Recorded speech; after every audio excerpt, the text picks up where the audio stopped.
The killing of Hamas chief Yahya Sinwar, the mastermind behind the attack that started the Gaza war, is seen as a major triumph for Israel.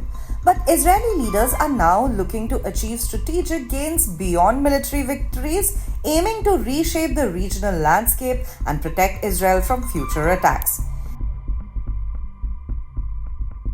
Israel is intensifying its strikes on Hamas in Gaza and Hezbollah in Lebanon. Their goal is to create buffer zones and establish a new security reality before a new US president takes office in January.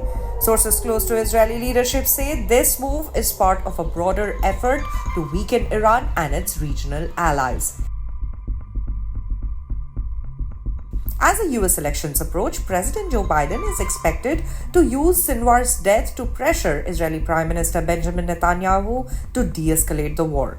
However, Netanyahu may prefer to hold off until a new US president takes office, whether it's Vice President Kamala Harris or Donald Trump, with whom Netanyahu has close ties.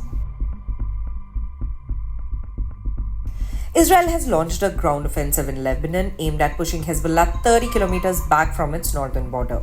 Israeli officials say this is an effort to enforce a UN resolution and prevent Hezbollah from continuing its cross-border attacks. In Gaza, Israeli forces are also pushing into densely populated areas like the Jabalia refugee camp, and they aim to stop Hamas fighters from regrouping. The military denies accusations that it is attempting to clear out civilians from northern Gaza. Hezbollah, which has received military support from Iran for decades, continues to resist disarmament. The group cites the need to defend Lebanon from Israel. The offensive against Hezbollah has displaced over 1.2 million people in Lebanon, mostly Shiites, from Hezbollah's support base. Meanwhile, Iran remains a key player. A recent missile barrage from Iran marks its second direct attack on Israel in 6 months. Israel is preparing a response to Iran's missile attacks, and the conflict could escalate further if action is taken.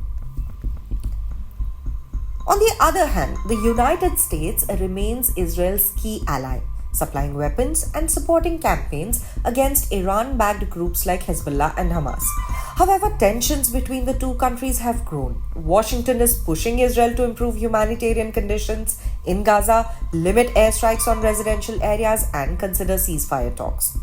Biden's efforts to engage Iran through indirect talks on the 2015 nuclear deal have also caused friction. Israel sees Iran's nuclear program as a significant threat. Netanyahu is considering the impact of a ceasefire on the US election, with a preference for a hardline approach from a Trump presidency.